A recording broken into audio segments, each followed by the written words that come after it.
Ramnagar আউটপোস্টের OC এবং একজন staff নাকার সামনে ছিল। হঠাৎ এদিকে ধোঁয়া দেখতে পেল 9 নম্বর রোডের সঙ্গে কাছাকাছি। তো এরপরে তারা এসে দেখলো যে এখানে একটা গ্রোসারি শপ নাকিটা, এখানে ধোঁয়া এবং লাল হয়ে আছে।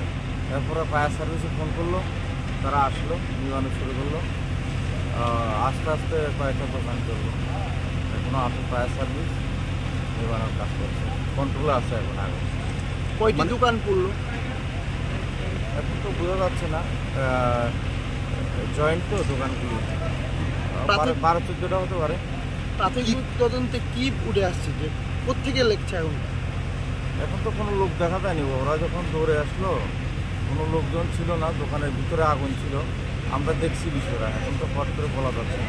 কালকে সকাল 7টা থেকেই ভোট গ্রহণ শুরু হবে, তার আগেই এই অগ্নিকাণ্ড। মানে কোথাও কি মনে হচ্ছে যে এটা নাশকতামূলক কিছু হতে পারে বা পলিটিক্যাল কোনো মুভমেন্ট এই জায়গাতে থাকতে পারে বলে মনে হচ্ছে?